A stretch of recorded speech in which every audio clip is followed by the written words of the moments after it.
of the availabilities of chips on their end. But that is now, I guess, no longer an issue that you can go to which I recommend because we were comparing prices, some Right. other places, and then going right to Connecticut. And That's- Connecticut is the company that sells these? Yeah, that put these packages together. And Connecticut is very reasonable. Matter of fact, we were pricing, like I say, different places, and on the average, it was about $20 cheaper, Okay. whether you either got a 4 gig unit or an 8 gig unit. Got And it. for the $20, and even between a 4 gig and an 8 gig within Connecticut, there is a $20 difference. But I recommend going to 8 gig. Okay. You never have too much power.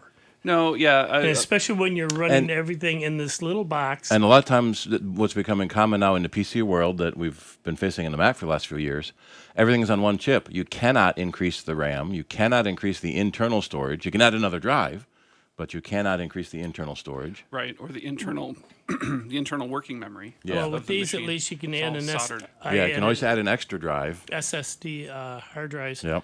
And but the thing of it is, which is nice, is you have this extra speed. Excuse me. And you go the 8 gig. That way, it moves along fast. Right, it's all not three of my swapping. servers, even though they're servers, and they sit for the most part, just sitting around throughout the day, other than backing up. I've got it set so they sync every so often with my other files, but they're fast.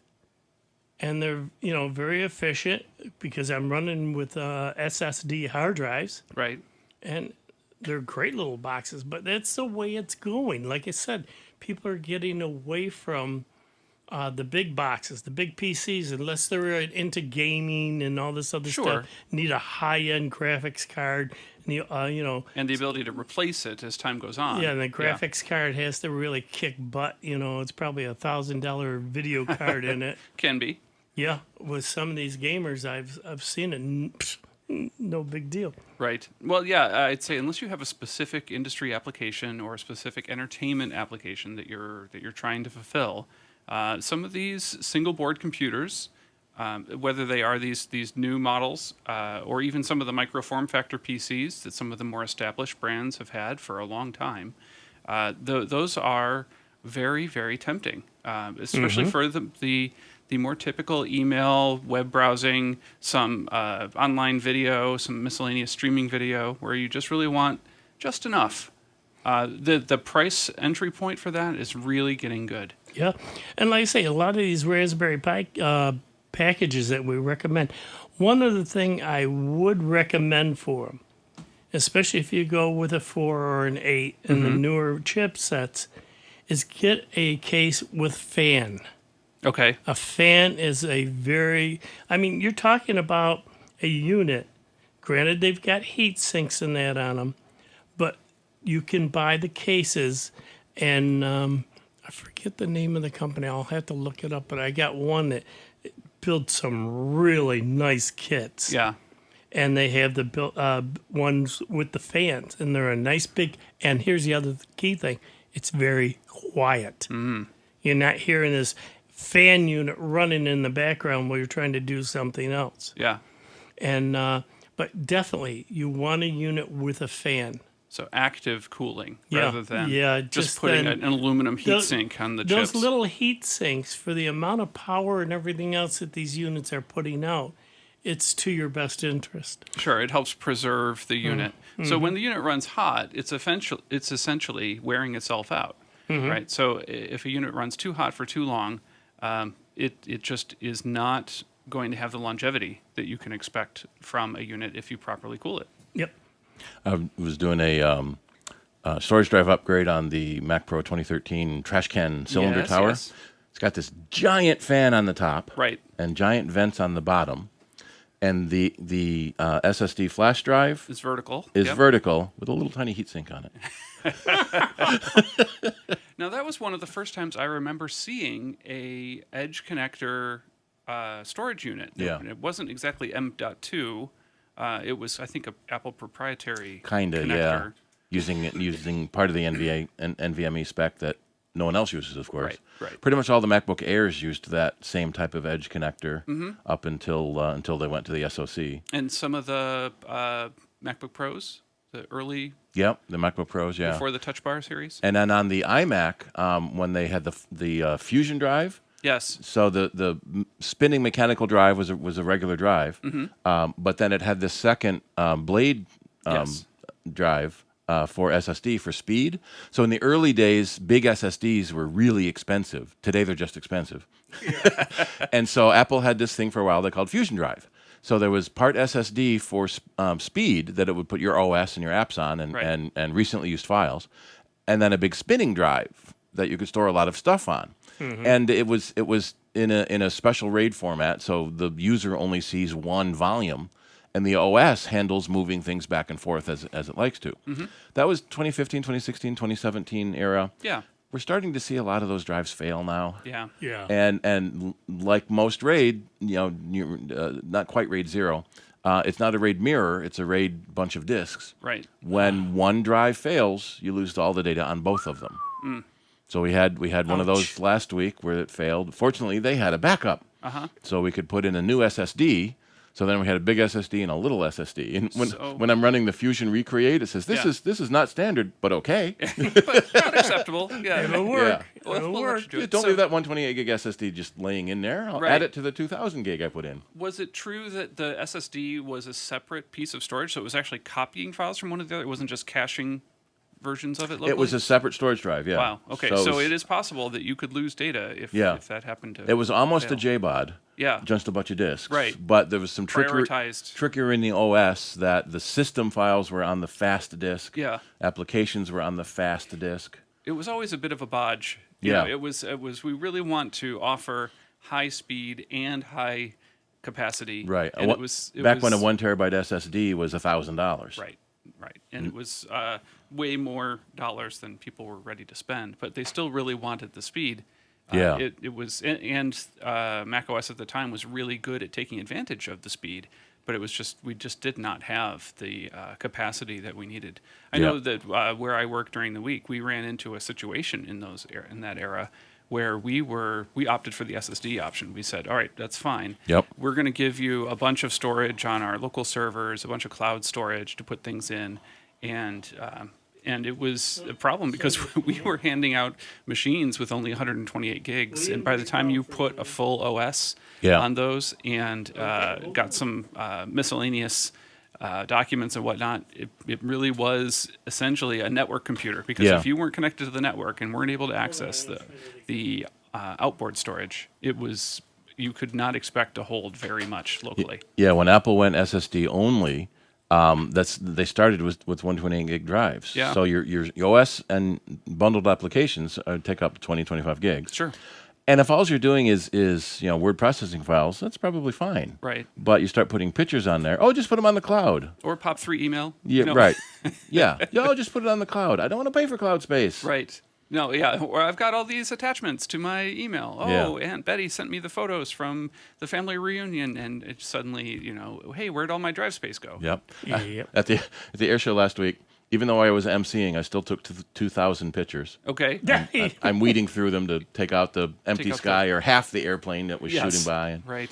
Oh, I was watching an interesting video yesterday. It was a kit of an SR-71. Oh, yeah. Verizon just released a new It looks like it's a few $100 with two twin EDFs. Twin 40 millimeter EDFs, yeah. Yeah, it looked like a neat machine. I mean, that's always been my favorite Air Force The machine. SR-71 is very tricky to fly with that big delta wing. Yes. You have a really high angle of attack as you're landing. Yeah, I noticed that. And they talked about something called Safe, where they had option to turn it on, and I was only picking it up through context that it looked like it was attempting to help it fly more level or in a bit more slow, less twitchy We've mode. seen a lot of technology come into the RC community with first were gyro stabilizations. Yes. So it takes the wind into account and can keep the plane level. Mm-hmm. And then SAFE is sensor envelope flight assist. Okay. And it sort of has two functions. It has bank limits, so you can't overroll you can't overroll it and lose control. And if you let go of the sticks, it goes back to straight and level. Oh, I see. So there's sometimes they call Helps it out. yeah, they call that panic recovery. Yes, it's like the traction control Yeah. and what's Yep. that other one? Stability Yeah. control, but for your A model lot of airplane. the old timers hate it. Sure. They call it a crutch, which yeah. So I It's a flying aid. No, it's called saving money. right. I normally fly with safe on. I can still crash. You can still crash. Just it's a little harder. Mm-hmm. But I joke that I couldn't enjoy the hobby without this technology. I'm not that good a pilot. I'm enthusiastic. Mm-hmm. Sure. I'm just not that good a pilot. Well, in the cycling world, we've had the Yeah. proliferation of electronic bikes, Yeah. electric bikes that have a battery and an electric motor to help assist the rider, allow them to ride And that's farther. just cheating. Well, If you're in a competition, maybe. Well, yes. If you're Yeah. in a competition, they are not allowed. They expect Unless you to they're ride. all e-bikes. Well, those are called motorcycles. So but there is a division in the cycling world, or at least there was for a while, and I think it's calmed down to a point.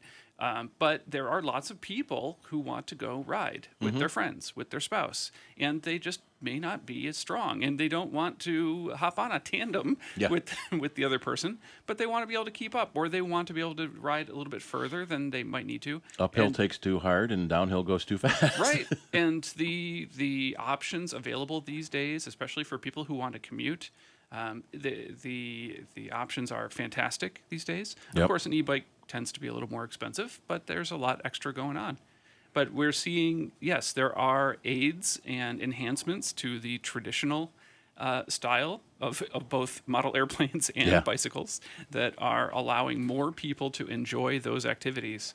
And I say the more people doing either one of those, the better. Yep. It's better for the entire industry as a whole. So I'm looking forward to seeing all of us welcome everybody on two wheels and welcome everybody who's flying and enjoying the hobby. I mean, that helps keep the clubs alive. That helps Yep. keep And everybody, the entire industry. Okay. Oh, we got a caller? Oh, sorry. Yeah, I was go going ahead. to say, Oh. we got a caller, William from Hamilton, Virginia. Go ahead, sir. Hampton. Oh, Hampton. Hampton. I'm sorry. Oh, Yeah. That's Please. okay, Dave. Dennis, Steve, how are you guys? Doing great. Yourself, sir? Well, quite well, thanks. I was listening to your discussion. It's absolutely correct. With RAID, you can lose your data, particularly if it's RAID 0. yep.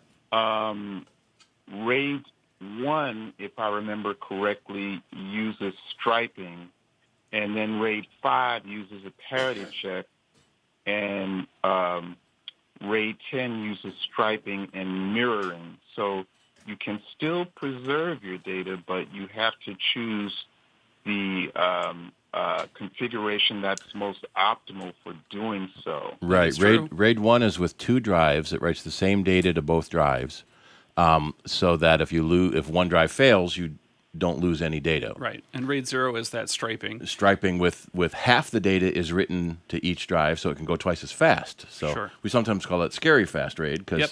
it's fast but not backed up. And the way you can remember which one is dangerous is because RAID 0 has a 0 in it, and Yeah. 0 is the amount of data you're going to get back if either one of those drives fails. And then RAID 5 will use three drives, and it uses one of the drive as a extra drive. So if any parity. one drive, so with a 3-drive RAID, you get the capacity of 2 drive total, and if any one drive fails, you don't lose any data, and you can just put that replacement drive in there. Right. And then when they start doing RAID 10 and RAID 50, so 10 is sometimes called 0 plus 1. So it's striped. It needs 4 drives, and so it's 2 striped drives that are mirrored. So you get the speed of the striping and the safety of the mirroring, but it takes 4 drives. It's the expense of 4 Yeah. drives to do it. Yeah. Now, there used to be a company called Drobo, and I'm so mad they went out of business. They had this interesting RAID they called Beyond RAID. With most RAID systems, you have to have identically sized drives. So if you put a 1 and a 2 in, it only uses 1 gigabyte of the 2. With Drobo's Beyond RAID, you can mix your drives together, and it automatically builds the biggest RAID it can to have redundancy if one drive fails. So we had a lot of people get a 4-bay drive array, and you just stick your old drives in it as you replace them in your other computers. Right. And so you pull the small drive out, put a bigger drive in, and you magically get more space on the RAID. Yeah, it's true. Drobo isn't around anymore. A company that I've been using is Synology. Yeah, I have they're one also of their very good. units at my house. And But they need to have the drives be the same size, which is pretty typical. They do at first, but you have the ability to replace drives later on. One of the other downsides to RAID is that if you ever want to expand it, you have to take all the data off of it, then put in your expanded drives, and then format it and make it ready, and then put all the data back. That was another thing that Drobo did. When you set up your RAID, you tell it how big you think you might go. And so everyone just said, well, I'm going to do 16 terabytes because that's the max we could do. Sure. And then whatever capacity you actually had would start filling up that 16. Right. So you could grow into 16 terabytes without reformatting and relosing any data. Right. With the Synology equipment, you can actually pull out a drive at any time and replace it with a larger drive. The unit will detect the capacity of the new drive and then reorganize itself So essentially, to it's take hot advantage of it. swappable. Yeah, it is. Not only do you get the ability to set hot spare and cold spare drives so that you can swap them in case a particular unit happens to fail, but you get the flexibility of not having to pull all of your data off, reformat and reconfigure the RAID, and then put all the data back on. So you get some flexibility there. Now, it should be said, RAID is not a backup. So it will protect you from hardware failure, but it doesn't protect you from accidentally saving over a file or accidentally deleting a file. Backup. Yep. So oftentimes you've got your 200 terabyte RAID. You need another one to back up onto. Yeah, it's true. And that's when cloud storage comes in handy. Yeah. Tell you what, if you want to hold on, we'll come back to you right after this break. But for right now, I'm going to put him on hold, and we're going to take a short break, folks. But we will be back with more here at Jazz 90.1. Online 24 hours a day, 7 days a week at soundbytes.org. More with Nick Francesco, Dave Enright, and Steve Ray next on member-supported Jazz 90.1. NBC News Radio, I'm Brad Siegel. At least 7 people were shot this morning during a parade in Boston. Police say the victims were taken to local hospitals with non-life-threatening injuries. The shooting happened around 7:45 during the Javert Parade. That's part of the city's Caribbean Carnival. According to local media, several people were arrested and firearms were recovered at the scene. Civil rights groups gathering in the nation's capital to mark the 60th anniversary of Martin Luther King Jr.'s historic March on Washington. Organizers expect about 75,000 people will take part in today's march and rally at the Lincoln Memorial. President Biden and Vice President Harris will meet with civil rights leaders and members of the King family at the White House Monday. Maui County releasing a list of 388 names of those still unaccounted for from the wildfires in Lahaina. It's being given out publicly in an effort to find those who are considered missing. Brad Siegel, NBC News Radio. Creepy crawlies. To the rescue? This is Sandra Tsinglow with the Lowdown on Science saying leeches. Dark, slimy, and definitely gross. But they've had their uses in medicine for hundreds of years. Are there any other types of worm that could help us? Researchers from Osaka University investigated. They worked with nematodes, a type of microscopic worm with a sense of smell. The team engineered a special gel-like sheath that sticks to the tough outer coating of nematodes, and the sheath can carry medicinal compounds. Results? The researchers found that even being encased in the covering, the nematodes were still able to swim and smell as normal. The sheath even protects the worm from environmental and chemical damage. Researchers think the armored-up worms could be used to swim around in human bodies and deliver drugs to cancerous cells, or for other uses like agriculture or manufacturing. Maybe nematodes will worm their way into our healthier future. They've already wormed their way into my heart. The Lowdown on Science is produced by LDOS Media Lab in partnership with the University of California Irvine Science Communication and LAist, and made possible with the generous support of the Fuse Family Foundation. Jazz 90.1 and the Greece Central School District have again come together to help students in need as they head back to the classroom in September. This year, it's about health and wellness, and we're working to supply as many students as possible with reusable water bottles for the new school year. Reusable bottles that are new in the package and not opened can be dropped off to our studios between the hours of 9 a.m. and 5 p.m. Monday through Friday, or you can order them right off our Amazon wish list on our website. Please do what you can to help our young scholars as they head back to school in the fall. You've heard us talk about the Jazz 90.1 member card, but now there's even more reasons to become a member of Jazz 90.1. You can now explore exclusive dining and entertainment offers through the new member card mobile app. Easily search for benefits and redeem them right on your phone. Find the member card app in the Google Play Store or Apple Store by searching member card. Save big and support Jazz 90.1. For many servicemen and women, the battle doesn't end when they come home. And I know, because I too struggle with the invisible wounds of service. Pups for Patriots and Sam literally changed my life. If you're a veteran or know a veteran struggling with post-traumatic stress or a traumatic brain injury, go to AmericanHumane.org to learn more about the Pups for Patriots Service Dog Program. Let's give our veterans a fighting chance. A message from American Humane. Calling all veterans. Veterans Outreach Center wants you. We provide essential services for veterans in the greater Rochester area. Get employment assistance, health and wellness support, residential services, food, clothing, and so much more.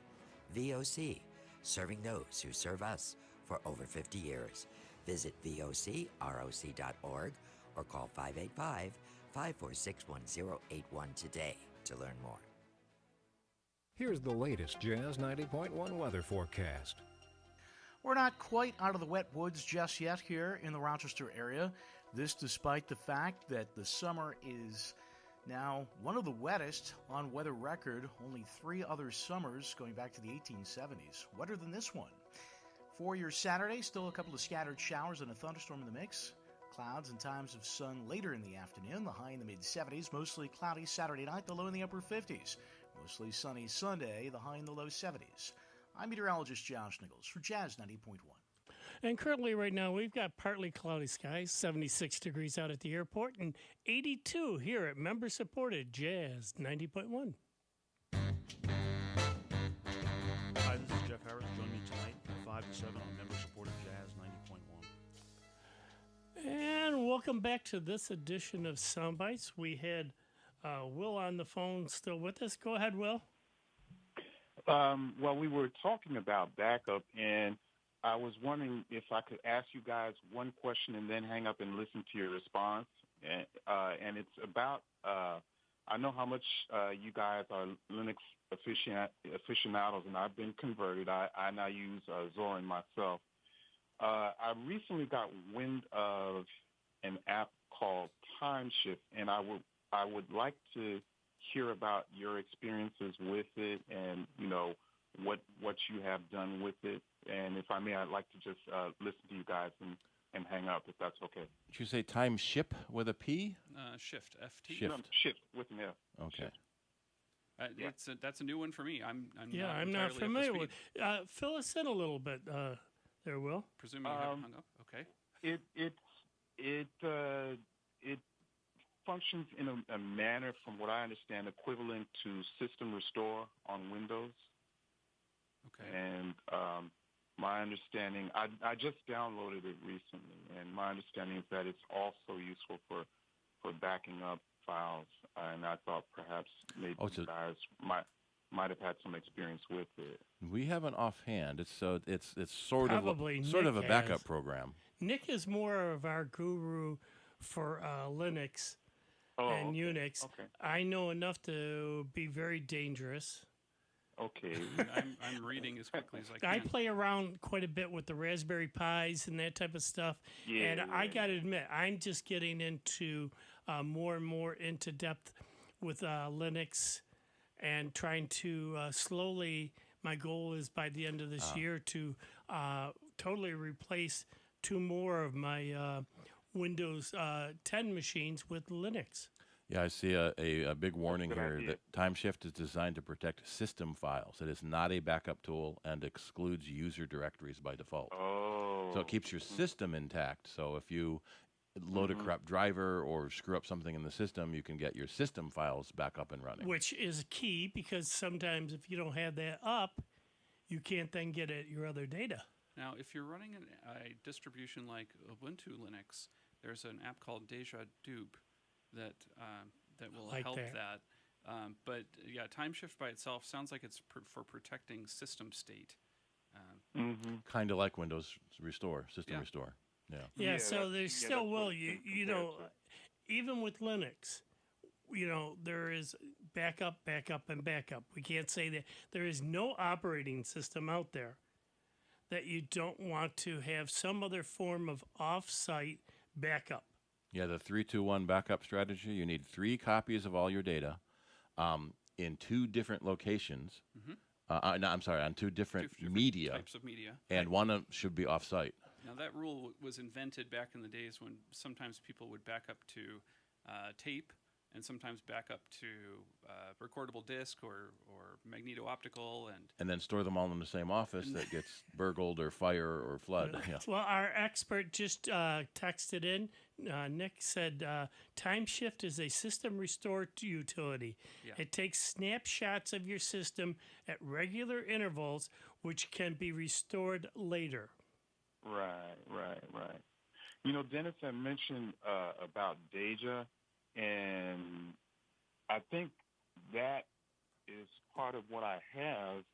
But the thing is that when the automated backup occurs, I downloaded some of the files, and it was all JSON stuff, and not stuff that I had intended to back up. So I don't know what's up with that. I'll have to play look around. into that further. Right.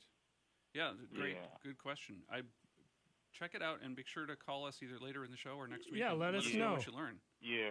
That way I'll learn something too. You probably have Yeah. to set backup parameters about what you want it to back up and don't want it to back up.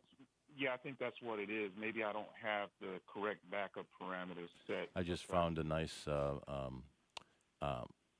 tutorial on linuxconfig.org on how to back up with Deja Dupe. See, I'm always still Deja Dupe. Okay. Which one were you talking about? The same one. Yeah, Yep. Deja I Dupe. would say put that link on the Soundbites page. Yep. I am still of the mindset, whether it's Windows, Linux, or anything else, it's if you've got your data backed up, trying to do these restore of programs and all that back, or your system, putting it back, that's usually a good indication to when that happens, your system crashes, just start fresh. It can be daunting and Yeah. a pain in the butt setting back up, but there's something in there that, caused it to crash, and you might not find all the little tentacles that are out there that caused that crash. So starting fresh, at least you got a clean slate to work from, and then just put your data back. sometimes in a mission-critical environment where this database has to be up and running now,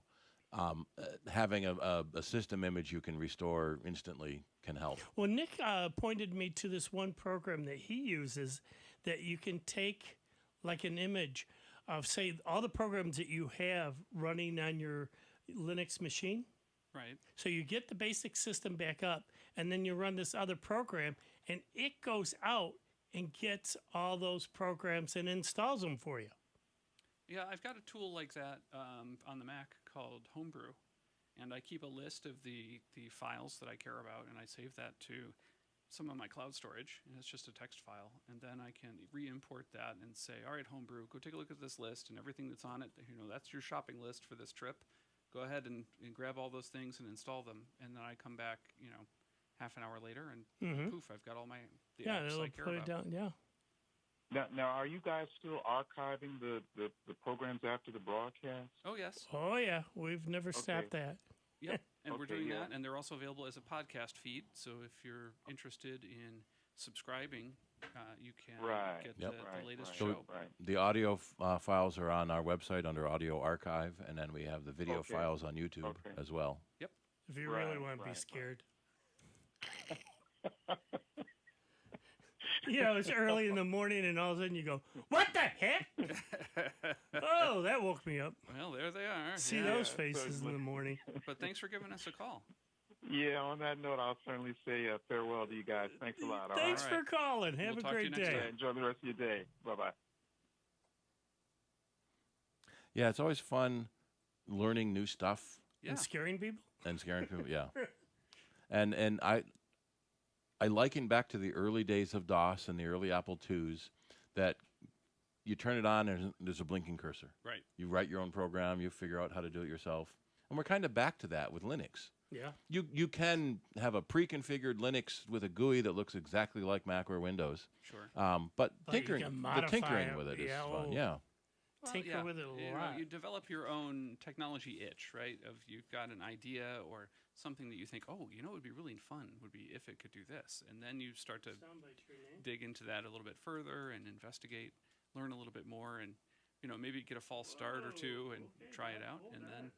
And then the next thing you know, hey, I've got this little app that does exactly what I wanted, and it scratches that itch, and suddenly you get the satisfaction of having solved that puzzle.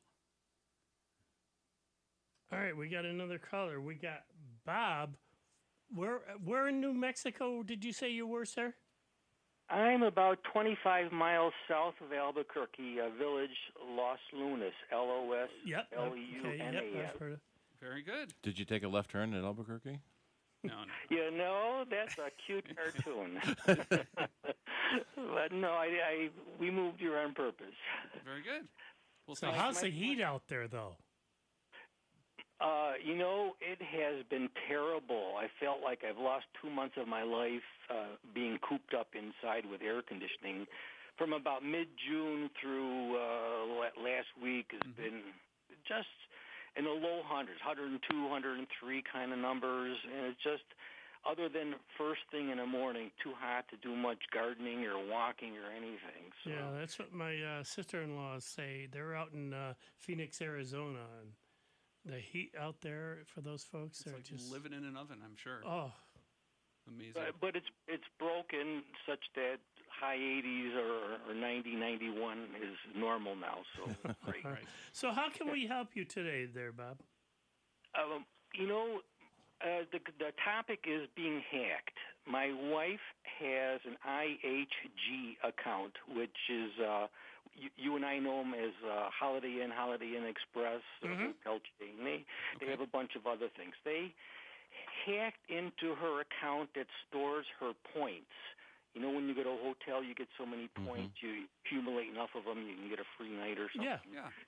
She just happened to be on the computer on a Saturday evening and got an email from them saying your secondary contact information has been changed as well as your telephone number. If this is you, call us.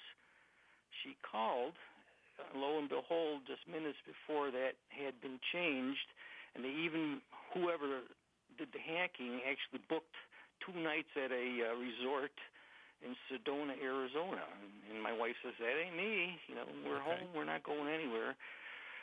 So they were very nice. The people in Sedona that stole the information hadn't checked in. She canceled that, gave my wife her points back. But within maybe another 2 minutes after that, her email started getting flooded with spam. Like Bitcoin or health insurance things.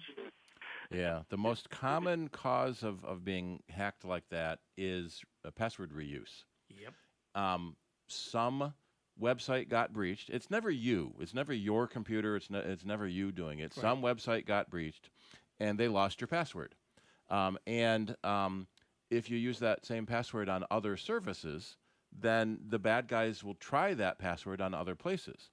And now I just see recently a program or a web service called 7 Rooms. Oh, no, that's restaurant management. I thought it might have been a hotel management. So there have been billions and billions of leaked passwords, and that's typically how they get in. If they, the other way is going through a forgot password link, and if your forgot password instructions are too simple to guess, then that's another way that people can get into your account. Security questions. Your security questions, One thing I would suggest, you say it's too hot to go outside. Yeah, now that you're inside. Now that you're stuck inside and you got all this time to do stuff, what I would suggest, and we've been suggesting for the past couple of years, is a password manager program. That way it can generate complex passwords and unique passwords for every website. Yeah, and you only have to remember one password. Nick and I use this program called NPass. That's ENPASS. There are others out there, and they will literally create complex passwords that I guarantee you nobody's going to guess them. Yeah. So what you do is you start install NPass up, and it'll back up your stuff to say if you got a Google account up to your Google Drive, so they're available to you anywhere, whether it's on your phone or your tablet, or if you're in another city and log into a computer, you can, or you've got a system out, say out east here, you brought your laptop and you're logging in. NPass can connect and know all your passwords, so it doesn't have to be on that particular computer. The apps can store all your passwords. The company itself does never sees your passwords. They're all encrypted, and the company itself couldn't get your passwords if they wanted to, because they are they're stored in such a way that they are only available. And most of the password managers use a service called Have I Been Pwned to check to see if your email address or password has been seen in a breach. So I've gone into some people's computers, and it says there's 72 password breaches. Mm-hmm. So pretty much every one of their passwords have been breached. I mean, it's going to take you some time to set up. Yeah, the first thing to do is have her change her password with this Holiday Inn company. Yeah, and you probably her email password. And then every site that you go to, you use passwords. You can usually go into that particular site and say change password. Then what you let do the is manager create a long one, and you paste that in you just instead. have NPass over on the side of the screen. You log into NPass and you say, okay, create a new, set up the account for, say, Holiday Inn. And you can then say, okay, generate a password for me within that little tab. It'll generate as long or short of a password that you want. You can copy it and then go back over to the site and paste it in there. That's all you have to remember then, because NPass will remember it from there then on. And since she started suddenly getting a lot of spam emails, it is very likely then her email address was seen in a breach. Yep. And the spammers added that email address onto their spam list so they can send out more junk mail. Yep. That's how they make money. Yeah. Is by selling to other vendors her email address, and a lot of the spyware and everything else collects all that stuff. When they get into somebody's machine, they grab the email list and they go, well, why would they want that? Because they found they can resell all those email addresses for a profit. And if you get an email from someone you know, you're more likely to trust it.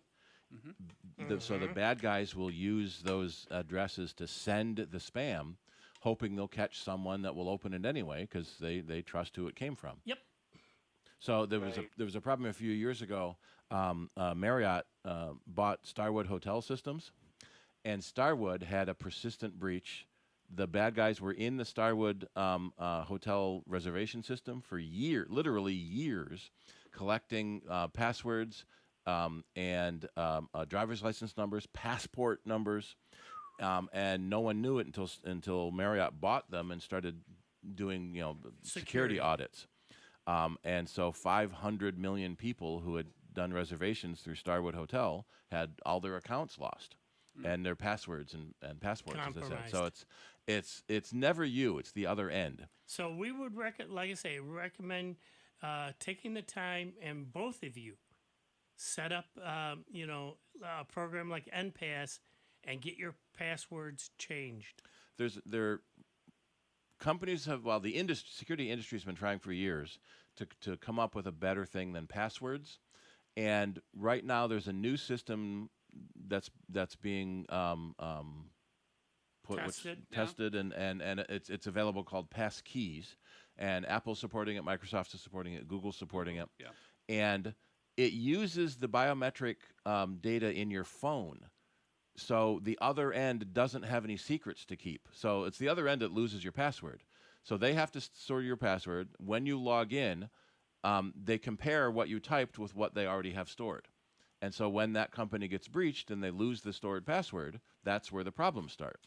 So if you don't give that company any secret to keep, then it's a lot safer that way. Right. And so using the biometric Face ID, Touch ID on your phone or your computer tells the other end, yes, this is who they say they are because I've already verified it, then it's theoretically going to be a lot safer. The problem is that we have 50 years of passwords inertia to overcome. Right. Yeah. And everyone's used to passwords. So there are some websites now that allow passkeys. You'll start seeing it's a silhouette of a person with a key sitting next to them, where you can turn on passkeys on your account. The problem has come up is that there's a third-party passkey vendor that a lot of big companies are using instead of doing it themselves. Right. And the problem is fallback. So if your passkey doesn't work, they fall back to a password or a PIN that can be compromised and then it's not any safer. So does that help you out? Almost. Where I was going to go with this conversation is I've been a long-time listener, and we have indeed started the different passwords for each account and very complex using NPass.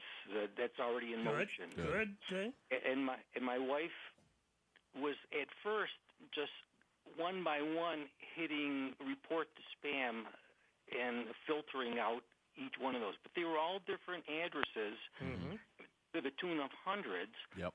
But you noticed they were all at outlook.fr from France. So she just put a filter in there, report as spam and delete from pop server, anything from that worked. So you can do that unless you have friends in France that you email with. Exactly. So where this conversation is going is, do you have a recommendation for different email accounts? Should we be using one for friends and one for businesses? And then have a throwaway account that you set up for some mail. You want to get on a mailing list to read this one thing, but you don't necessarily want to fill want your... any of their services. Yeah. You create what I call a dummy one that I never go in and check because I know, and matter of fact, if I get anything from anybody, I know it's junk. Because if it pops up into that folder, it's like, it's just... I think that's kind of overkill. I think what I've done, I use Gmail, which is Google's tool, and I've been using that for a long time. Back when it was so new, they were having invitations. You had to come and be invited to use it. Yeah. What I did is I set up a filter that looks for the word unsubscribe, and it filters based on that word and sticks any particular thing that contains that word, and it tags it with a particular tag. And I tell my inbox to not display anything with the word unsubscribe in it. That way, day to day, or actually, no, it moves it to spam. I was just saying it's trashed. And, that doesn't help for the industry mailing lists or there's some mailing lists I want vendors, to read. But in general, that's been more effective for me. I think you definitely can set up multiple accounts, but that can be an additional thing to have to remember. Depends on, if you feel comfortable keeping track of those things in your head, that's fine. But I think there could be alternative ways to look at it too. Now, Nick talks about using one of the Google tips, and I'm trying to find which one it is, to put a ignored piece in your email address. It was like a plus sign. Yeah, I'm trying to find that. So let's say you're Bob, you said you were Bob. If you had you give your local power company wants to tell you about air conditioning tips, but you're thinking, well, I want to read the tips, but I don't really want to give my actual email address to the power company. You could say, at least with Gmail, and I don't know about others, you could say that your email was Bob plus... All the way around. Or, I'm sorry, air conditioning plus Bob at gmail.com. And that way they have the ability to send you the message, but they don't end up with you have the ability to see something you can sort on. and move to a particular folder or track accordingly. So they're easier to filter out. Now, Apple has started a service called Hide My Mail. Right. So when you're going to create an account somewhere, they will make a new gibberish mail account that automatically forwards to your real mail account. A relay, yeah. A relay, yeah. So the other end and never get your real mail address. And if you start getting too much spam from that fake address, you just turn it off. And you stop seeing that spam again because the other end never got your real address. It is kind of a cat and mouse situation. And it really depends on, number one, how big is the problem? 2, how much effort do you want to put in? 3, how much time do you want to spend maintaining it over time? Those are all, factors that go into it. Right, because we use the same email for friends, and family, and businesses, and that's it. One email. Yep. So, she was going to say, tell our friends you start using a different one. I go, well, that's going to take a year for your friends to get used to a new email. Right. Yep. Well, and plus, I don't know if it changes the problem. It just kind of kicks the can down the road because it's a limited amount of time until somebody you would prefer not to have had that address, some company or some spammer, ends up getting it, and then you're kind of in the same situation again. Yeah, so that's kind of the bottom line to stop spam is get a new email address until that address gets on the spam list. It's a temporary. And it's just temporary, solution. and then you got to tell everyone that new address, and it's a pain. What I had read is, they hacked their account, so why would they send spam? That was probably somebody else. May not have been them. Yeah, tell you what, Bob, if you want to hold on, we've got to take a break. Hold on. All right, and we'll come back to you, so just hold tight. But for right now, we've got to take a short bio break, as Nick would say. So go ahead, go get that other juice drink or rest stop break or whatever. But we will be back very shortly with more of your questions and answers. And Bob from New Mexico. So stay tuned with more sound bites here at Jazz 90.1. It's America's longest-running computer show. Back to more sound bites with Nick, Dave, and Steve. Next on member-supported Jazz 90.1. WGMC Greece Rochester, a public service of the Greece Central School District. Jazz 90.1. On Facebook at Jazz 901 FM.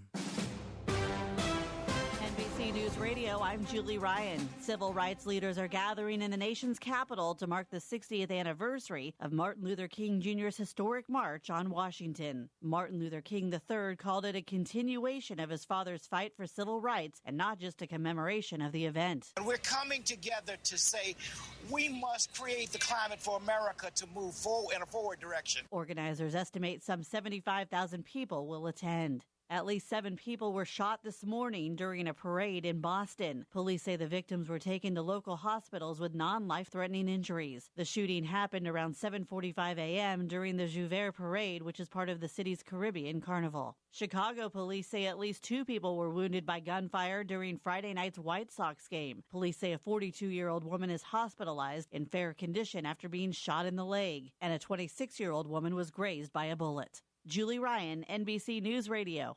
Ready to go cruising for a bluesin'? How about jazz boating? You're in luck because tickets for our Jazz 90.1 cruises on the Erie Canal are now available. I'm sailing away. Get tickets for the Bob Snyder Trio on June 12th, the Jimmy Highsmith Smooth Cruise on July 17th, Bill Tiberio's 3-hour Lot Cruise on August 14th, and September 13th's Blues Cruise with Steve Grills and the Roadmasters. Tickets are just $45 per person for the 2-hour cruises and $55 per person for the 3-hour Lot Cruise. Each purchase includes dinner from Forest Hill Catering, and there's a cash bar on board too. So get ready to board the Colonial Belle as we set sail from Fairport all summer long. Visit jazz901.org. That's jazz901.org to buy your tickets now. But don't wait, as only a limited number of tickets will be sold for each cruise. I'll try. Jazz 90.1 and the Ontario Beach Park Program Committee are pleased to present Jazz at the Beach, a free summer concert series sponsored by the Summit Federal Credit Union. These concerts feature Rochester's best jazz and big band groups. Performances take place at Tropics Nightclub, and for more information, including a full series lineup, visit our website, jazz901.org. The Laura Dubin Trio will perform on Tuesday, September 12th at 7 p.m. Here's another I Love New York travel tip. Discover the scenic, natural, cultural, and historical riches of the beautiful Hudson River Valley National Heritage Area, as well as its amazing landscape, communities, and trails at the annual Hudson River Valley Ramble. This year's Ramble will take place every day throughout the month of September and October 1st. From New York City to Albany, there are over 200 exciting events and activities for all ages and ability levels. The Ramble truly offers something for everyone, whether it's discovering the region's significant role in the Revolutionary War, taking a challenging hike, bike ride, or paddle, or enjoying an inspiring walk through the historic estates of some of the Valley's most notable Americans. For more information on the Hudson River Valley Ramble, visit the I Love New York website at iloveny.com or dial 1-800-CALL-NYS. Celebrating a storied riverscape, it's easy to love New York.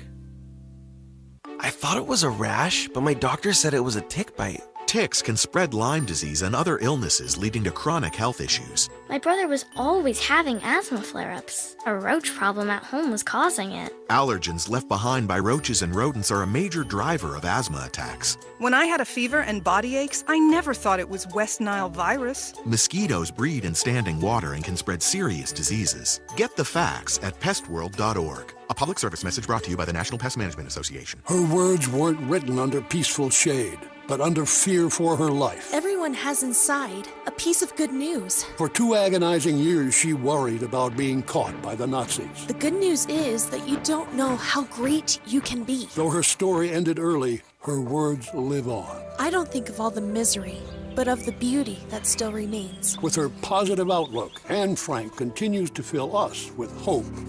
Hope. Pass it on from passiton.com. Parents, catching kids being good is at the heart of every parenting strategy you'll find at boystown.org/parenting. We've got parenting guides, articles, videos, quick tips, and even live parent talks on Facebook with Boys Town experts. Visit boystown.org/praise to receive your 10 Ways to Praise magnet. It's a great reminder to catch them being good, and that great parenting advice is just a click away. Welcome back to America's longest-running computer show, Sound Bytes, on member-supported Jazz 90.1. Get online now. Call 966-JAZZ. That's 966-5299. Toll-free 800-790-0415. Or submit your question by email at soundbytes.org. Once again, here's Nick Francesco, Dave Enright, and Steve Ray on member-supported Jazz 90.1. And welcome back to the second hour of Sound Bites. I'm Dave Enright. I'm Steve Ray. And I'm Dennis Worster. And we still have Bob from New Mexico on the line. Go ahead, Bob. Yeah, we were talking about being hacked and then suddenly being bombarded with hundreds, if not thousands, of email spams. And I couldn't understand why they weren't just satisfied with hacking. Why the follow-up with emails? And what I learned was that they want to cover their tracks, so when you get a legitimate email for reservations from a hotel or your phone number has been changed, please contact. So you'd never see it buried within hundreds and thousands of emails. Yeah, smokescreen. Yeah. Yeah, so, we've been saying for years the bad guys are getting smarter, and that's becoming a bigger and bigger problem. Yep. Right. Well, they're trying to find ways of earning money. And like I said, that's why we tell folks, to run the spyware and the malware, because that's what they're trying to do, is sniff people's computers, grab their email list, and resell it to spam other people. And that's a pretty smart thing for them to do, to spam you with stuff like that. So you miss the occasional, you've changed your Amazon password. Is this really you? Right. And no, it wasn't me, but you didn't see that message because it was in the middle of everything else. You were just click happy. Yeah. Yeah, so just to end this, I want to thank you for your show. You guys do great. I really miss Nick as well as everybody else in the audience, but you guys have definitely stepped up to the plate, and the show goes on, and I love listening to you weekly. Hey, I'm going to ask you to do us one favor. Okay. Just tell some of your friends out there in New Mexico to tune in to us every Saturday here at Jazz 90.1. Right, now it's noon Eastern, but what time does it come on out there? Are you 3 hours? 10 and Mountain Time. 10 a.m.? Okay. Yep. So, have your Yeah, cup they of don't coffee play. and tune us in. You guys don't play around with daylight savings time, right? No, we do. It's Arizona that doesn't. Oh, I see. Yeah. That's right. I get my states mixed up. Well, we're too far east. All of those states out there tend to blend together for But us. hey, Bob, thanks much, and please keep us informed. Thank you very much, too. Take care, guys. All right. Yep. See you. And you can always get video on demand on It's our true. YouTube channel. Yes. And audio on demand from our website. If you go to jazz901.org, you can listen to a live stream of us right from the studio. And if you go to the Soundbites webpage, Soundbites webpage, yes, but the Soundbites channel on YouTube, you can get a live video stream every week. Steve sets up several cameras, including this one. Hello, everybody. And and we can see ourselves and also let you see us too. And that's 100% Too scary. free. And it's something that we provide just so that you can see us and hear us and enjoy the show. All right, let's go back to the phones. We got Larry from Rochester. Go ahead, Larry. Good afternoon, guys. Recently, I was talking to a friend of mine, and we both have Zoom accounts, and he was saying that Zoom either wants to, is going to, or already has laid claim to your Zoom meetings and that they want to own them.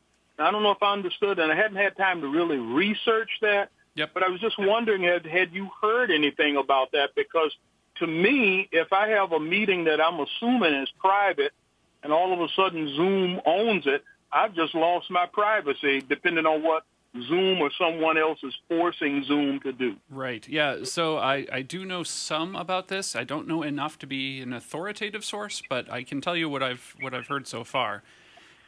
Zoom changed its terms of service, and what they wanted to do was to train some of their artificial intelligence or machine learning models on the types of content or the conversations that were happening.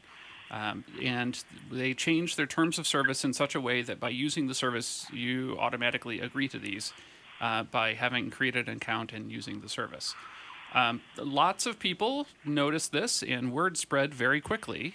And there were lots of people that said, well, I'd really prefer to not be included in this Zoom, if you wouldn't mind, including many businesses, because it wasn't just the casual consumers that were being affected by this. It was corporations and universities, and they were very interested in not being included in this either. What ended up happening was that enough regular folks and enough corporate customers started making a big enough stink about this that Zoom reversed course and said, nope, hang on, we're going to reevaluate this. We're going to remove that part of our terms of service, and this is not something that we're going to do, at least in the near future. For now. So I encourage you to find some more primary sources. I found an article on The Verge. Okay, and maybe it has some other information that I wasn't entirely up to speed on, but that was the gist of it that I knew about, and I knew that there were some local universities that were none too happy about this and were actively discussing it at the highest levels. Sending out private information. Well, and there are many universities nearby and across the country who make use of Zoom who have regulations. They have contracts with corporations or with the government and need to make sure that what they say is sufficiently private. I've just read something similar with HIPAA laws that for a medical office, if you use Google Analytics on your website, you are breaking HIPAA law. Oh, really? Because those analytics are recording data about people who visit your medical website. Right. And so you better turn off Google Analytics. But yeah, so I'm seeing on this Verge article that what sort of happened is that pieces of their license that said we are allowed to show video content, which they have to have that right to do that, so your people can see your content, kind of got stuck in with sections about their AI learning tools and what content it's going to learn. So it was never, the CEO of Zoom is saying it was never their intention to do that. It got confused. Mm-hmm.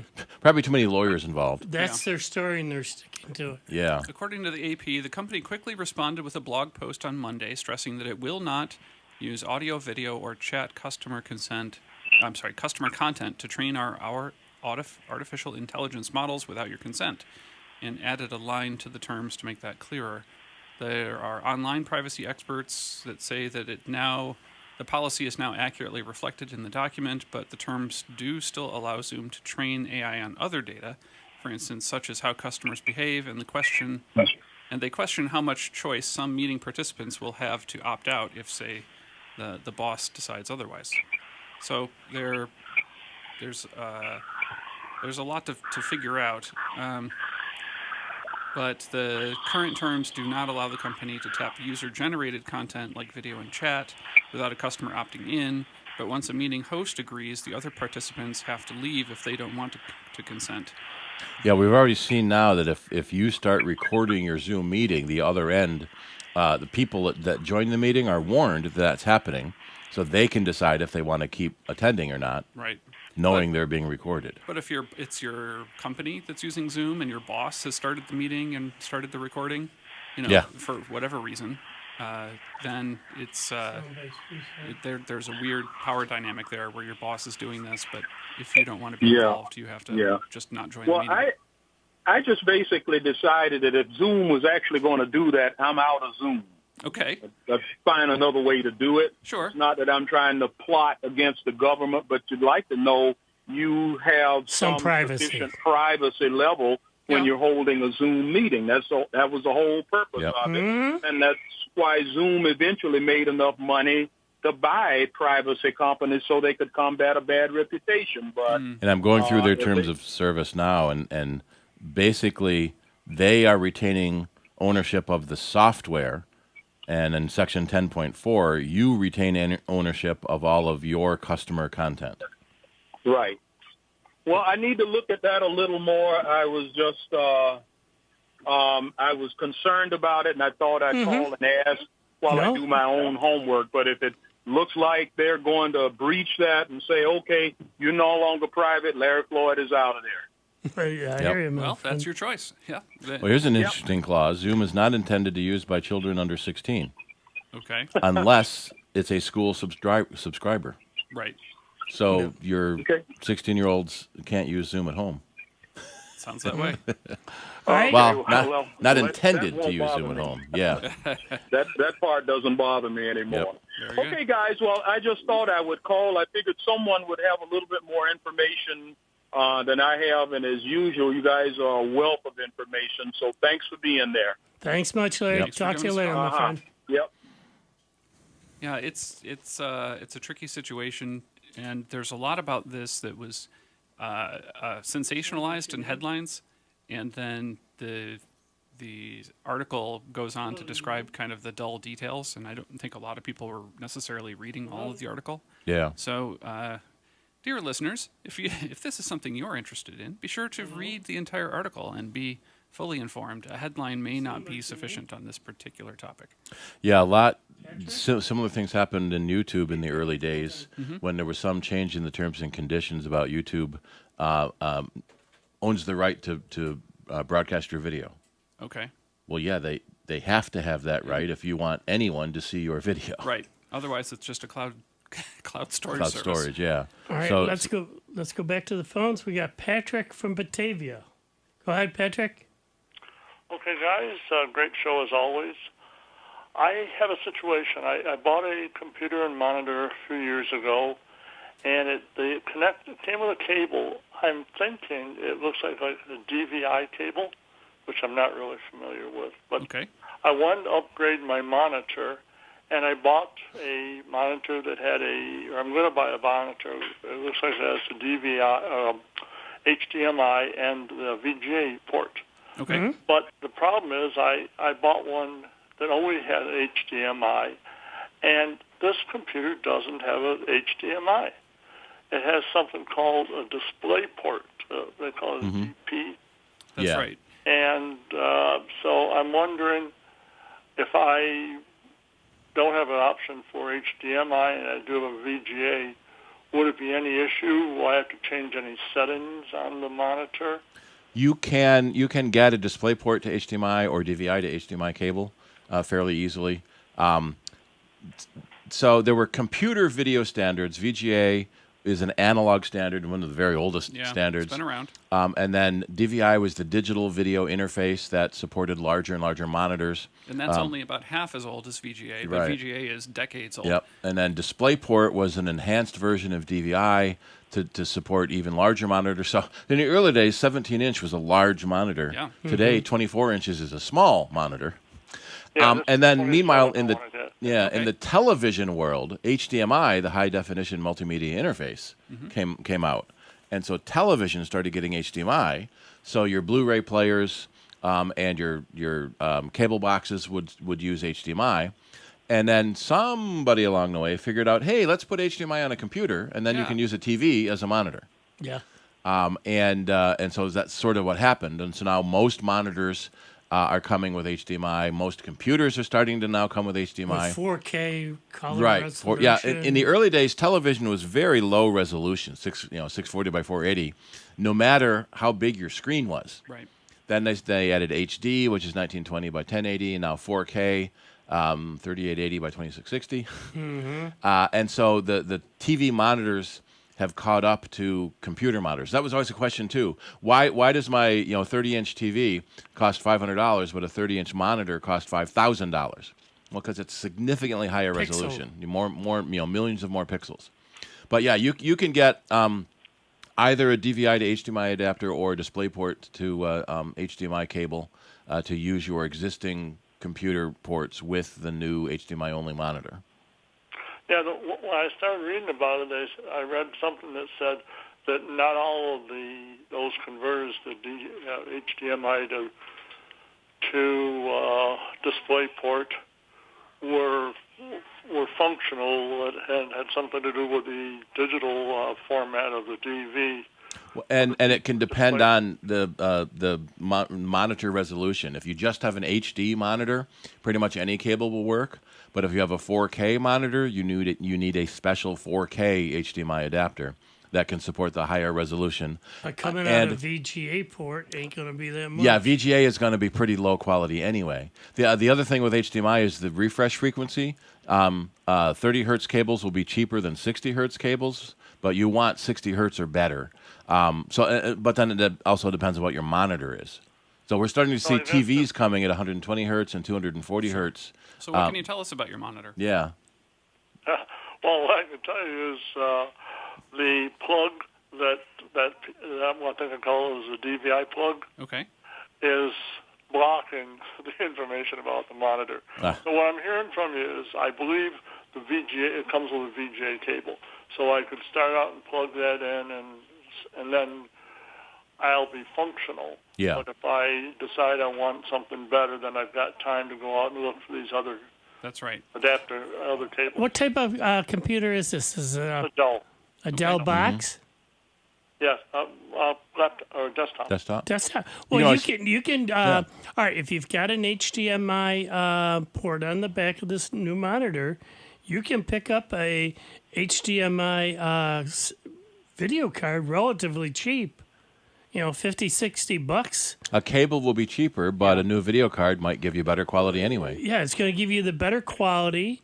You take if this is onboard video that I take it that you're using right now. I guess I didn't really know. Well, when you plug it in, you know how at the back of your computer you have those slots, and then there's also an area where there's the USB ports and the mouse port and all that stuff. Do you hook the? I would have to look at it because it sounds like sticking with the VGA to start with is probably a good step one. You already have the cable for it. You can connect that up and see how it looks. And if it's acceptable to you, hey, that's great. You're done. If you think that it maybe the colors aren't quite as the way you'd like, or that the picture is a little fuzzy, and you're leaving some sharpness on the table, then look into a cable that is specific and has the two ends that you care about, the one being HDMI and the other being DisplayPort. Usually they'll either be an adapter built into the cable, or there's a converter box. But the thing of it is, though, even though if he gets that cable, it's not going to improve the quality, because the quality coming out of the computer is still VGA. But he has a second port. If he has a DVI port on it, then it does have the digital signal too. If he goes from the monitor DVI, but not VGA. Right. What I think is a DVI, but the one I know for sure is called the DisplayPort. Yeah, DisplayPort is very small. It's deceptive. It was close to the size of an HDMI. Right. So I tried plugging it in one way, and of course it doesn't go one way. You flip it around. It doesn't go the other way, and then you go, what? So I went to the specs on the computer, which I found online, and it said, I looked very carefully, there was no HDMI. There were two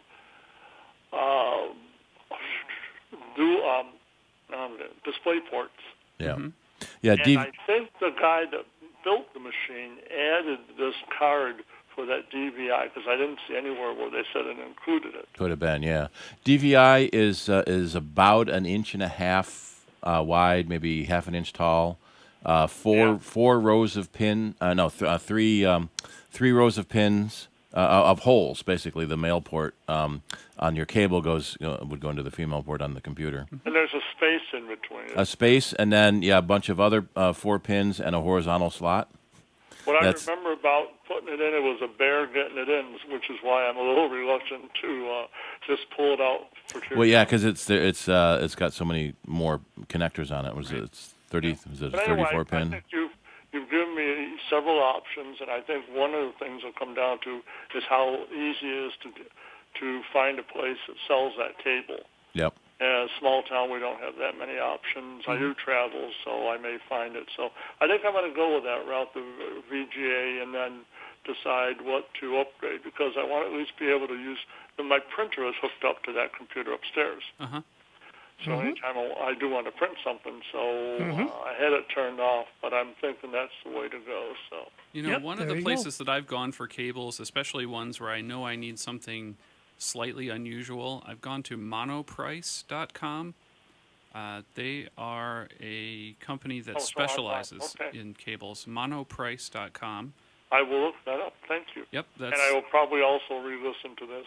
Sure. Because at my age, the memory fills up quickly, and then I got to wait for the buffer to clear, and I hear some more stuff. It's true. But that's the beauty of you guys having this recorded, is that we can go back, and especially if you have a thought going one way and your ideas all go to the other way, it's hard for us to change our mind. But I will listen open-minded. And thank you, Jen. And we wish Nick the best of health. He's not back. He's listening. And thank you so much for that. And I know that Nick thanks you as well, and we look forward to hearing about your success when you call us back.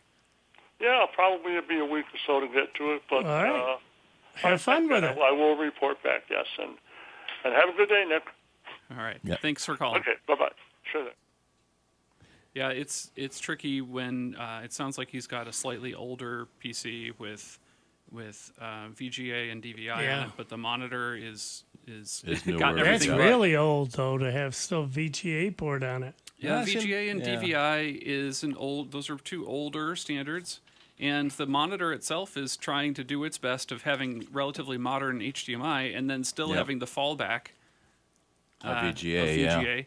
And Apple used mini VGA and mini DisplayPort on many of their computers. I'm thinking that box has got to be at least 7-8 years old. Probably. Oh, easily. Now we're starting to see most computers and most monitors going to USB Type-C.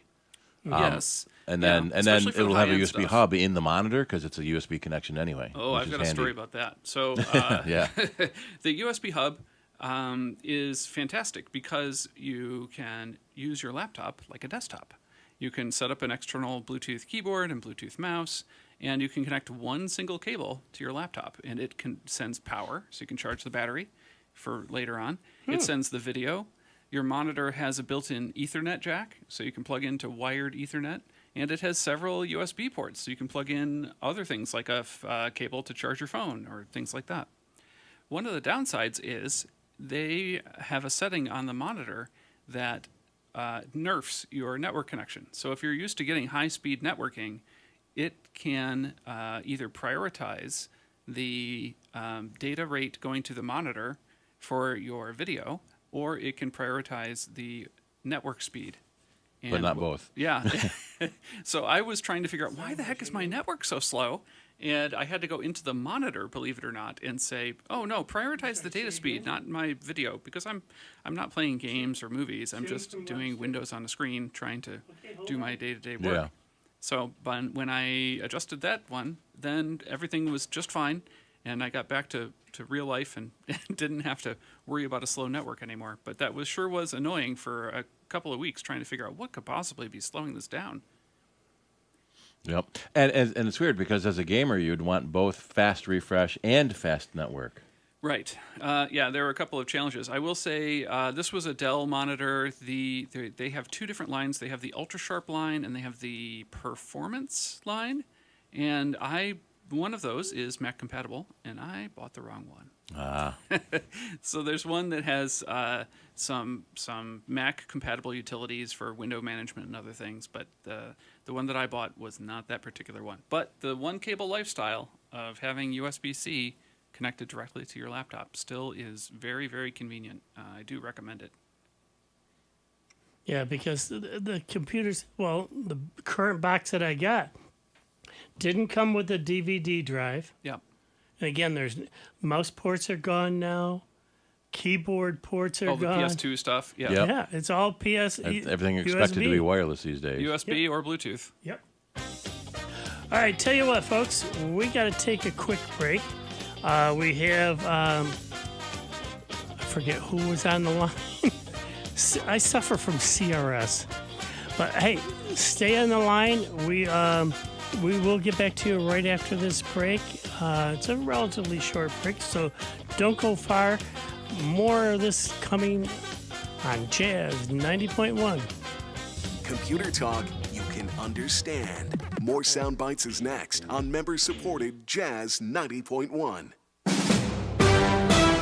NBC News Radio, I'm Julie Ryan. Civil rights leaders are gathering in the nation's capital to mark the 60th anniversary of Martin Luther King Jr.'s historic march on Washington. Martin Luther King III called it a continuation of his father's fight for civil rights and not just a commemoration of the event. And we're coming together to say we must create the climate for America to move forward in a forward direction. Organizers estimate some 75,000 people will attend. At least 7 people were shot this morning during a parade in Boston. Police say the victims were taken to local hospitals with non-life-threatening injuries. The shooting happened around 7:45 a.m. during the Jouvert Parade, which is part of the city's Caribbean Carnival. Chicago police say at least 2 people were wounded by gunfire during Friday night's White Sox game. Police say a 42-year-old woman is hospitalized in fair condition after being shot in the leg, and a 26-year-old woman was grazed by a bullet. Julie Ryan, NBC News Radio. Add a little extra color and beauty to your autumn landscape with container gardens filled with fall-blooming annuals and perennials.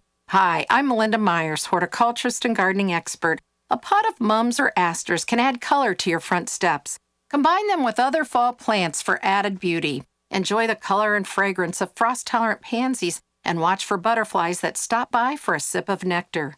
Use ornamental grasses or Swiss chard for vertical interest. Mix in some lamb's ear with silvery leaves or coral bells with colorful foliage for added texture and color. Ornamental cabbage, kale, and mustard provide colorful foliage as well. Sweet alyssum, snapdragons, dianthus, lobelia, and stocks are a few annuals that help brighten the fall garden and tolerate frost. Create an attractive fall display with fall containers, pumpkins, gourds, decorative squash, bales of hay, and corn stalks. Check out our website for this and other gardening tips. Jazz 90.1 is supported in part by our members and by animal repellent Plant Skid. It's organic and safe for use on fruits and vegetable gardens, as well as trees, shrubs, and flowers. Plant Skid uses odors associated with predators, encouraging animals like deer, rabbits, bulls, elk, moose, chipmunks, and squirrels to dine elsewhere. Information on how to protect plants from animal damage can be found at plantskydd.com. That's plantskid.com. Jazz 90.1 is supported in part by our members and by the Great Courses How to Grow Anything DVD series hosted by Melinda Myers. The Great Courses How to Grow Anything series consists of 4 DVD courses that provide gardening tips and information on food gardening, landscape design and care, container gardening, flower, tree, and shrub care, and more. More information is available at melindamyers.com. That's melindamyers.com. What grows in the forest? Trees? Sure. Know what else grows in the forest? Our imagination, our sense of wonder, and our family bonds grow too. Because when we disconnect from this and connect with this, we reconnect with each other. The forest is closer than you think. Find a forest near you and start exploring at discovertheforest.org. Brought to you by the United States Forest Service and the Ad Council. And now, a check of your Jazz 90.1 weather forecast. We're not quite out of the wet woods just yet here in the Rochester area. This despite the fact that the summer is now one of the wettest on weather record. Only 3 other summers going back to the 1870s. Wetter than this one. For your Saturday, still a couple of scattered showers and a thunderstorm in the mix. Clouds and times of sun later in the afternoon, the high in the mid-70s, mostly cloudy Saturday night, the low in the upper 50s. Mostly sunny Sunday, the high in the low 70s. I'm meteorologist Josh Nichols for Jazz 90.1. And currently right now, we've got a few clouds out there, 78 degrees out of the airport and 82 here at member-supported Jazz 90.1. Everybody get up. This is Rob Linton. Join me weekdays from 4 to 6 on member-supported Jazz 90.1. And welcome back to this edition of Sound Bytes. I'm Dave Enright. I'm Steve Ray. And I'm Dennis Worster. And I forgot the gentleman that we had on the phone. What was your name again, sorry? Tim. Tim, thank you for Thank calling. you, call. Like I said, I'm trying to do too many things here at once, Tim, and I apologize for forgetting your name. How can we help you today, sir? No, that's absolutely okay. I am really struggling with this challenge that I'm having. I'm switching phone carriers for the first time in about 20 years, and I'm with Verizon. I think I have to say that because my question relates to them. Okay. I use their Verizon Message Plus for all of my texting. And my concern is, and the new carrier that I've spoken to, multiple people as a matter of fact, they can't assure me that when I switch to the new carrier that all of my old texts are going to be there. I have important stuff relating to work. I have pictures, even some video content. And gosh, I don't want to lose all that stuff. I can't lose all that stuff. So my question is, will I lose all that stuff? People say no, some people say yes because it's a Verizon Message Plus app, so you won't be with Verizon anymore, so you lose it. Or is there a way to back it up? And it would be an awesome bonus if I could back it up and actually look at it on my laptop. Right. So for our listeners who might not be familiar with what this is, I've done a little bit of research while I was listening to your question. Verizon Message Plus is an application that particular carrier makes available to its customers, and it has a few different features. They say that it is a texting app, and it lets you synchronize your texting conversations across all of your compatible devices. You can also make and receive calls on a tablet, which may or may not be possible otherwise because your tablet may not have a direct direct connection to your cellular provider.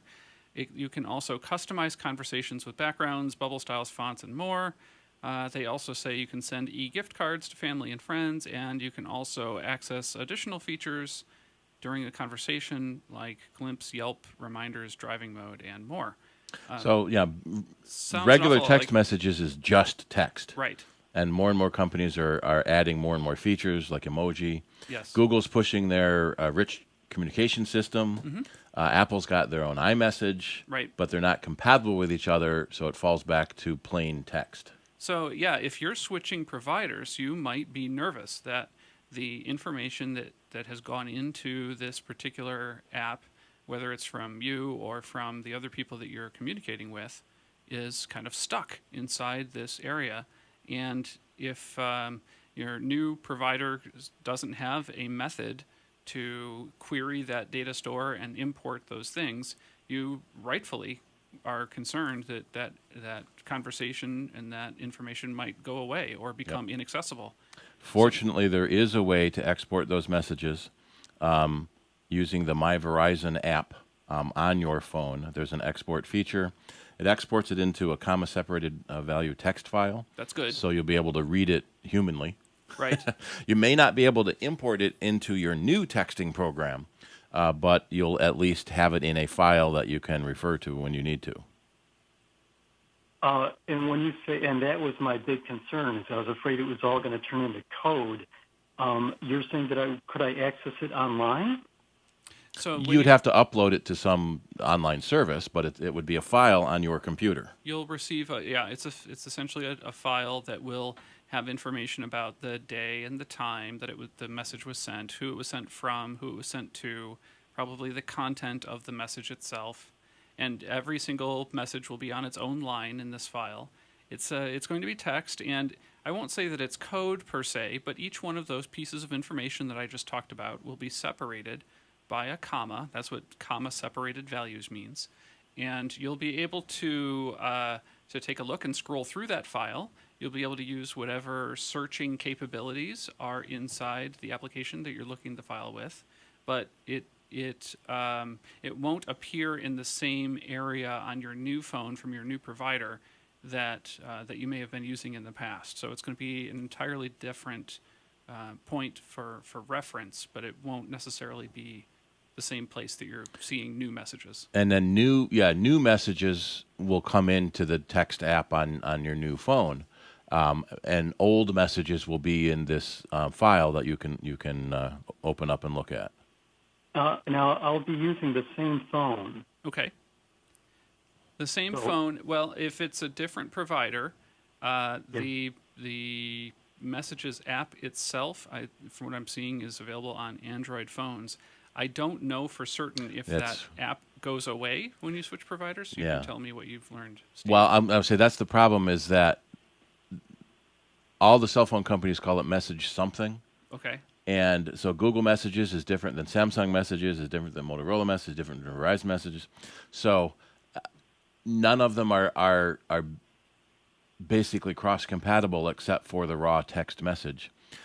So you'll save, using the My Verizon app, you'll save the text messages to a file either on your phone that you could open up in a text reader on the phone, or to your computer to see those old messages. And then new text messages will come in to the probably the Android Messages app rather than the Verizon Messages app. That was the big question. I was wondering, would Verizon Message Plus let me keep their app when I change carriers? Probably, and your old messages may stay in that app, Mm-hmm. but new messages will likely come into the Android app. Oh, well, can I? So I would not be able to use the Verizon Message Plus any longer?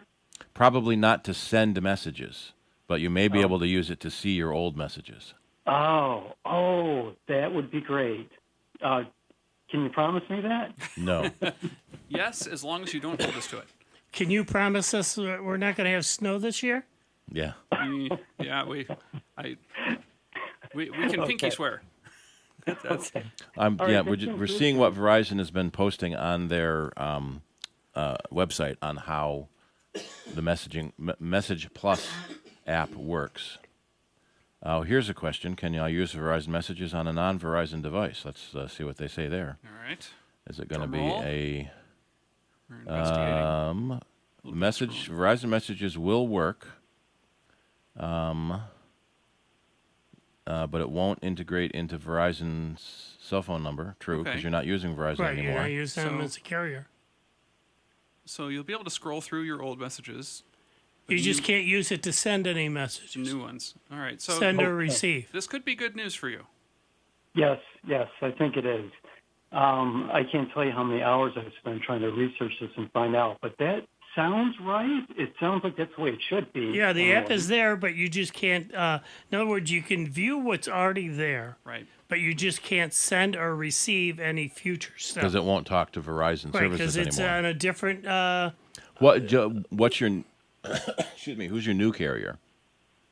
Pure Talk. Okay. Let's see if they happen to be using Verizon's network. That would be interesting. I would say it sounds great if you're able to keep the app on your phone. On the off chance that something that we don't fully understand yet might happen, I would do that export feature. Yeah, just to cover your butt. Keep a copy of it elsewhere, off the phone. It's like no different than what we say about backing up your computer and everything else. That way, if everything goes sideways, you've got a copy of it that you can rely and go back on. You can check on. Yep. And best case scenario, you do the work and you never need it. Yeah, but you still got a backup of it just in case. Do you suppose as part of doing that backup would require me to download something onto my PC? Yeah, you'll need to move that file, that export file, and either send that to your PC. An easy way to do that would probably be to attach it to an email message that you make on the phone itself, and just email it to yourself. Yep, that's exactly what I was thinking. Yep. Steve, were you working on a question there? He's still engrossed into it. So tell you what, if we find out anything more, we'll stay tuned and we'll put it out over the air, okay? Yeah, great. Thanks for your help today. I really appreciate it. Okay, stay tuned.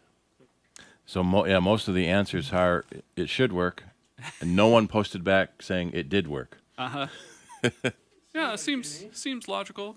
Yeah. But yeah, unless sometimes part of the science of it is trying it out and then seeing what happens. And sometimes you get pleasantly surprised, and other times you get some result that you weren't expecting. Yep. That's technology for you. Okay, hold on. We'll have you on.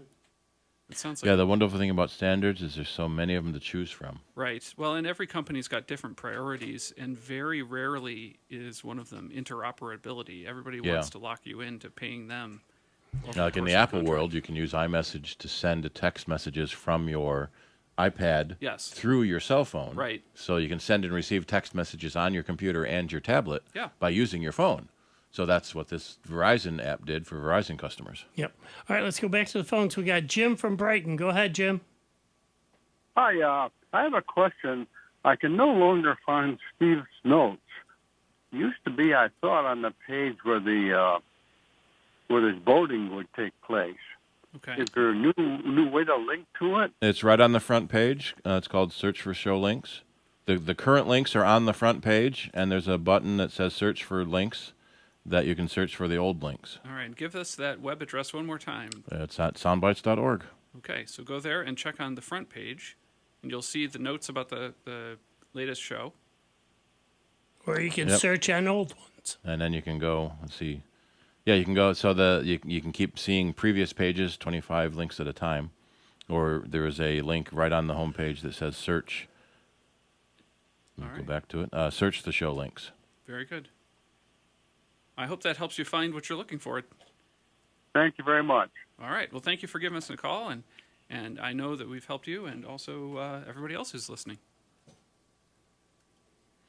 All right, as Dave is quickly... No next caller yet? Dave's rolling calls, and we caught up on the calls. All right. I'm the one guy here who just gets to smile and look pretty. Yeah. So did you find out anything further on that for the gentleman? No, I haven't found anybody that said, yes, it works. It's all...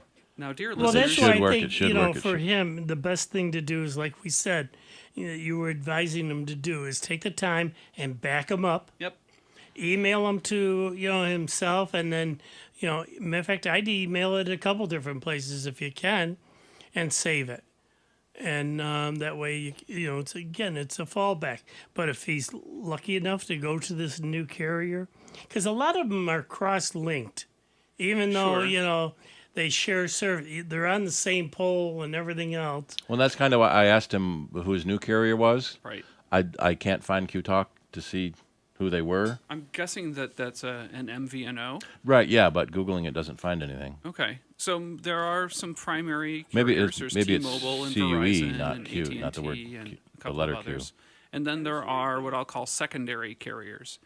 Those are companies that buy wholesale bandwidth from the primaries. The primaries they have the towers, they have the repeaters, they have all the transmitters and the receivers.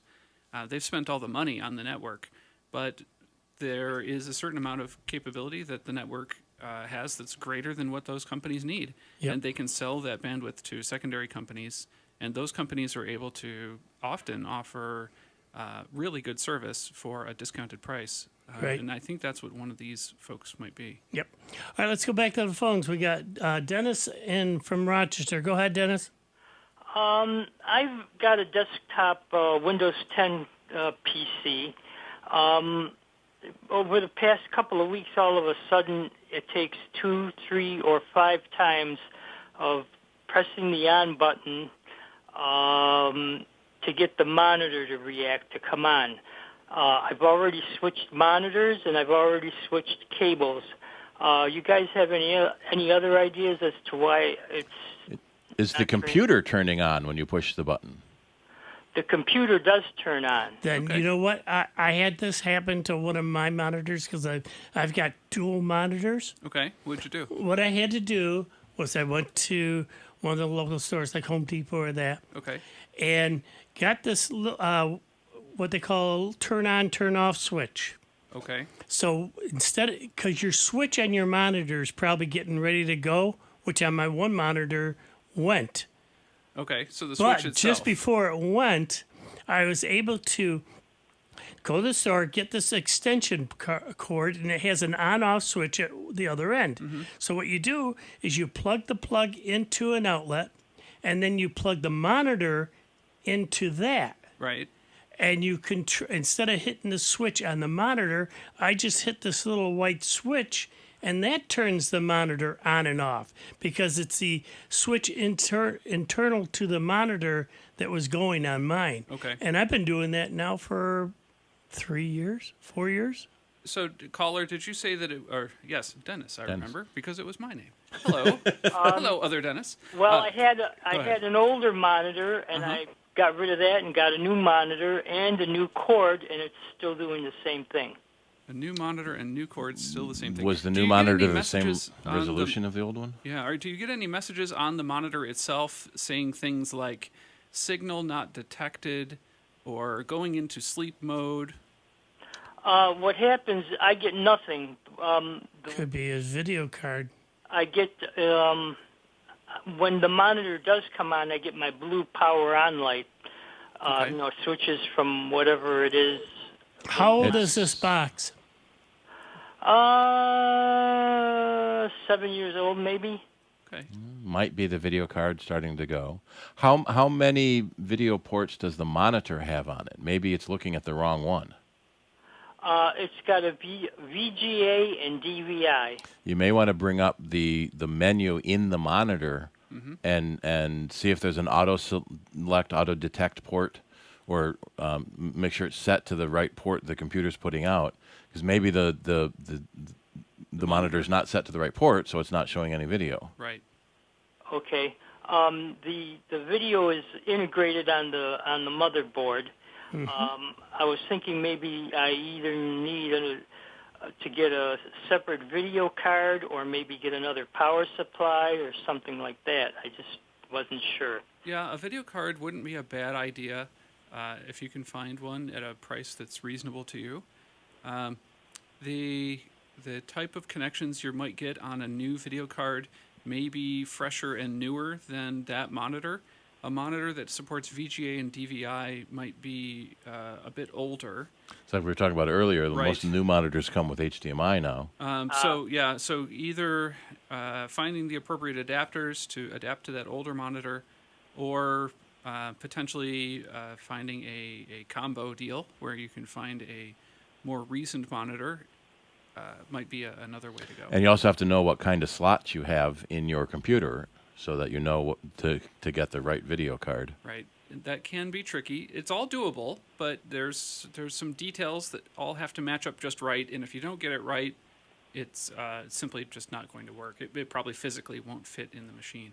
So these things are all something that can be figured out, but there are just a lot of details to make sure to match up. Okay.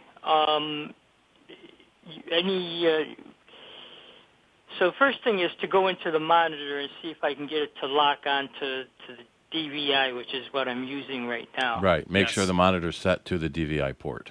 Okay. All right. Let's Thanks, start with guys. Yep. Great. All right. Thank you for calling. Yep. Yeah, monitor connections are tricky. You know, and making sure that you have the ports that you need. It's difficult to buy monitors now. You have to pay attention to the types of connections that they offer. Many times, the more modern monitors offer only digital connections. They offer VGA or DisplayPort, but they don't go back to, digital VGI, DVI, thank you. But the older displays simply aren't able to keep up. It's easier to take a more modern video card and adapt it to an older monitor than it is to go the other way around, to have an older computer. It's also possible that the computer is set to a resolution the monitor doesn't support. Yes. That was a big problem for a while. Or a refresh rate. Yeah, so apparently on Windows 10 and 11, if you hold down the Windows key, Control, Shift, and B. B as in boy? B as in boy, yep. I don't know why they didn't use V as in video. That would make too much sense. Microsoft, they don't do that sort of thing. Yeah, it will reset your graphic driver. Okay. So then the computer and monitor should talk to each other and tell each other what they can support. Yep. I loved when they added that feature into monitor, so you didn't have to load the driver and pick the resolution and the frequency. And, that made life a lot easier. But, yeah, monitors. They sure have come a long way. You can get an awful lot of monitor for a couple $100 now. That's one thing I was surprised at. One of my radios, it'll support, an external monitor. But I was surprised because it's a relatively new machine, radio, that it supports, instead of HDMI, it's DVI. And it's like, I'm so used to HDMI now, right? Because the quality is so much better. The 4K monitors that you can get, and the connector is smaller. Yeah, a lot of companies started using DVI because it's physically smaller connector. Yeah, and easier to fit in their backplane. And on the back of this radio, it'd be so much like you say, it'd be a smaller spot, and modern technology keeping up with Go figure. Well, and a lot of them will do HDMI now because it gives you so many more options about what you can plug into the monitor. You can plug everything from an older DVD player to a modern 4K Blu-ray player to a computer to, you name it. And that's just a nice a compatible standard. And a lot of times the TVs now have multiple inputs. Yeah. Well, because you had your cable box, you had your Blu-ray player, you might have a game console. Right. You can plug a computer in too. Sure. And then you can use your 65-inch living room TV for your computer. Yeah. I plugged my flight simulator computer into it so I could fly on the big screen. Oh, fun. Well, the newer computer I got, the Dell box, it came with its own monitor. It's a 4K monitor. And it's, I think it was a Spectrum monitor. Okay. But the clarity on this 4K monitor kicks butt. Because, they're starting to do the 120 hertz or even 240 hertz. So the faster it refreshes, the better it looks. Yeah, you don't see the pixels anymore. Yeah. You remember when The Hobbit, was it the first Hobbit movie came out? It was high refresh rate. So instead of the 24 frames per second, it was 48 frames per second. Right. There were so many complaints that it looked too real. Too real. Yeah, it looked it didn't look like a movie. Right. Because we're used to 24 frames per second. Yeah. It looked too real. It looked like a window. And I'm thinking, great. Yeah. That's how I want my You're movies welcome. to Yeah, look. what's wrong with that? Now, all But that I haven't sounds- seen any other movie since then. The problem is, I went back to watch an old episode of NCIS on our new TV, our 4K TV. Yep. And the problem is, you can see the set and how much it looks like a set. You can see that the brick on the side of the building is really just wallpaper that looks like brick. That happened with IMAX. In the early days of IMAX, they realized the sets had to get better, costumes had to get better. Right. Spider-Man is 50 feet tall. You can see the stitching in his costume. Yeah. Well, even the actress. hated Right. it because, it showed if they had any blemishes or anything else. Or freckles, yeah. That they didn't want shown. It's like, you better cover it up then. One fewer. Because one fewer. the clarity is so fantastic. The new Avatar was available and was shot in 48 frames. Okay. And then they released it in 24. So theoretically, there's a Blu-ray somewhere that has the original 48 frame per second. But then you need the Blu-ray player that can support that too. Right. Yeah, It's terrible. there's a lot- Streaming, yeah. The more things you think that new technology is going to make things simpler, but sometimes it just No, it expands just your add, options. Yeah, add a layer of complexity to it. And then the technologies try to make choices and configure themselves to talk to each other, and that's fine as long as they all pick something that's reasonable. But when they don't, that's not really being helpful like they intended to be. Yep. So sometimes we, as technology people, have to try and anticipate what the conversation between these two ends is going to be, and then figure out what they might have decided on and how that might have been a problem. Yep. It can be a big challenge. Well, I should mention before we head out, this weekend is the 20th anniversary Northeast Helicopter Jamboree. Woohoo! Out in Macedon, 20th anniversary. We've been Where's been it doing gonna this. be? It's in Macedon, 2529 Macedon Center Road, near the junctions of Route 31F and 350. I put a link in our show notes too. Tonight, doing night flying about dusk, so 7 to 8 range, and fireworks starting at 9 o'clock with Cool. light up helicopters and airplanes flying in and around all the fireworks. Oh boy, That so is a great cool. time. Wow. Well, hey, folks, I want to thank everybody for calling in and taking the time to spend their Saturday with the three of us. I know Dennis and Steve and I really appreciate it that you do take the time to call in with your questions and that, and take this section out of your day to be a part of ours. So with that, we will be back next week, Saturday, in another 166 hours, as Nick would say, with more sound bites, your questions, and hopefully some helpful answers. So, save the date and we'll be here. Have fun. Here's another I Love New York travel tip.